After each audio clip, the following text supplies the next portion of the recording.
Okay, and welcome to Yoma Daf Samaches, Yoma 68, the Lamdas part of this year.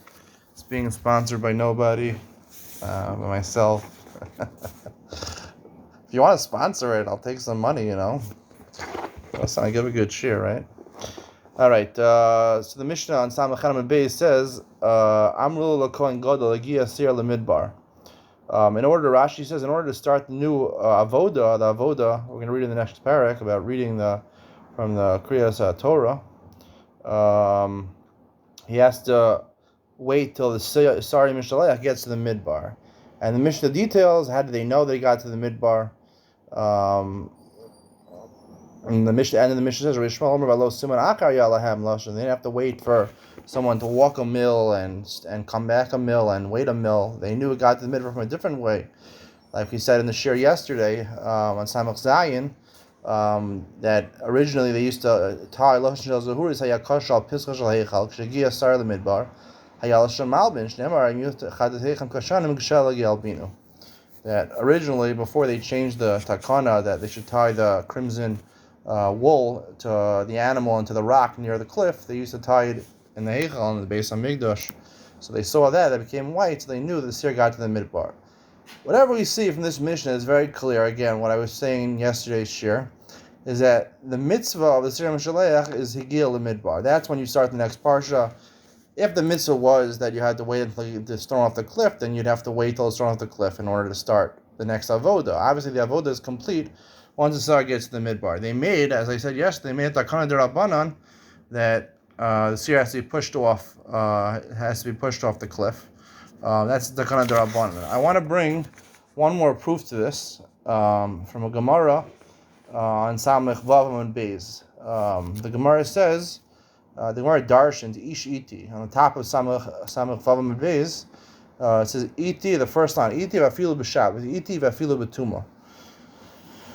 So it says Iti tells you that it could be done anytime, even on Shabbos. So the Gemara says Pshita. What is he doing? The Gemara says. So the Gemara says Iti vafilu b'Shabbos to my hilchasa. What's the halacha? Where is the chol Shabbos going to be? That you have to have this avoda of Sir Mishalech B'Docha Shabbos. So the Gemara says, Shema Yechola Markiva Al Ksefo. If the animal, Sir Mishalech, was sick and it couldn't walk by itself, you got to carry it on your shoulders. That's the Gemara's maskana. Now, it's interesting to note because it's a long, as the Mishnah says on the bottom of Samach Vav and Beis, Samach Zayin and Aleph, it was Tishim Ris. It was a long journey. It was 12 mil, at least 10 mil, according to almost all the opinions, that he had to walk with this Sir Mishtaleach. Now, if he had to carry it on his shoulders for 10 mil, I don't know how many people can do that. I mean, maybe there's some people that have muscles sticking out of their chins. You could see them lifting like 1,000 pounds. I don't know, or pulling trucks. I've seen that on ESPN. Those people, they have way too much steroids, and I think some of the women actually do that also. They're full of steroids. There's nothing grosser than a woman full of muscles. But anyway, that's a side point over here. Anyway, we're not talking about bodybuilders over here that are carrying the Sir Mishalech. No, Ishiti, any person could do this. So I want to say that the Gemara is darshaning Ishiti, Afilu B'Shabbos, is talking about until the mitzvah doraisa. We're talking about a doraisa over here. When's the doraisa? The doraisa is only to get the seer to the midbar. That wasn't so long.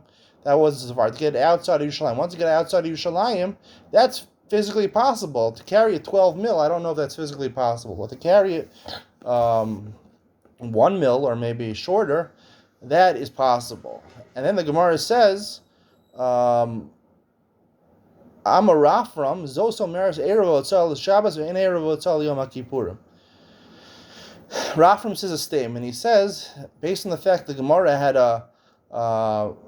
find Afilu B'Shabbos to be docha, that the occurrence that Shabbos is nidchus for the mitzvah of Sir Mishalech is carrying it. We see that it's for Yom Kippur. There's no inyan of Tchumen. There's no problem Hotzah on Yom Kippur. because otherwise it would have said, why just say on Shabbos? It should have said on Yom Kippur, because Yom Kippur Hotzah is also, that's the way Rashi explains the Gemara. Hotzah is also on Yom Kippur also. So why Afilu b'Shabbos? You say Afilu b'Yom Kippur. Yom Kippur you can't do Hotzah, and you're allowed to Rakiva al Ksefo. I want to learn over here that Erev Hotzah is talking about not Hotzah. I think there's different explanations about this. Erev Hotzah is talking about Erev Tchumen. Erev Tchumen.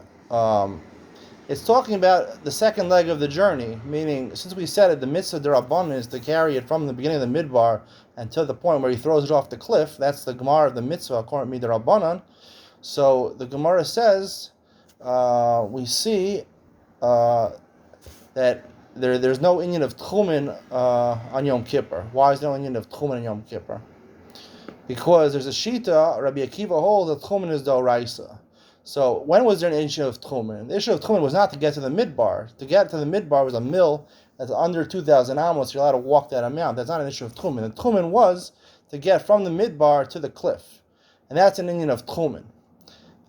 So according to Rabbi Akiva, tchumen d'oraisa. So that's what Rafram says. Rafram says that you see the fact that they didn't say Yom Kippur, it didn't say anything about Tchumen. The Gemara gave an example of carrying it on your shoulders of a Hotzah, and didn't give the example of Tchumen, where you walked with the healthy animal. So you see that in Yom Kippur, there's no inyan of Tchumen. And that's why the Gemara didn't give the example of Tchumen, because there's no problem of Tchumen on Yom Kippur. So the Gemara, Tosus brings on the top of Psalm Beis, the Gemara, he brings the Gemara in Krisos, where the Gemara says Rafram is Badusa. It quotes the Gemara of Rafram, and says Badusa. The Parachala, Dil Mishani Ser Mishtalech, the Hechshero B'Yom HaKippurim Bekach. That the Hechsher Yom Kippur, the mitzvah of Yom Kippur, was to throw it off the cliff. So you had to do Tchumen. So I want to say this, that's why the Gemara over here doesn't bring Rafram Badusi. Why does the Gemara here Rafram Badusi?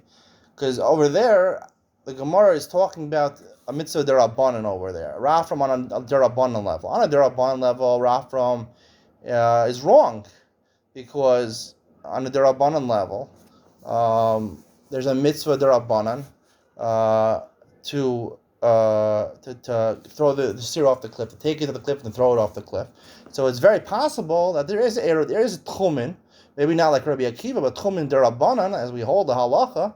The tchumen is derabbanan, so the derabbanan will push away the derabbanan. So therefore, maybe there is an erev hotzah on Yom Kippur. There is an erev tchumen on Yom Kippur. Here we're talking about a daraisa level. So therefore, since there's no mitzvah midoraisa to go from the midbar to the cliff and throw it off the cliff, that's not the mitzvah midoraisa.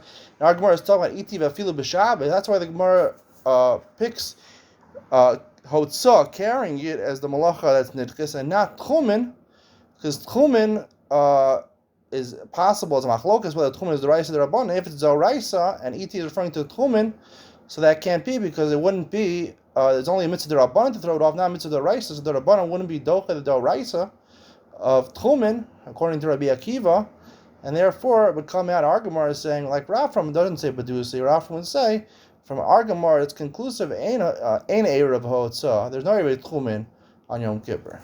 If you like to share, please continue to listen. Press the subscribe button, press the like button, and have a good week.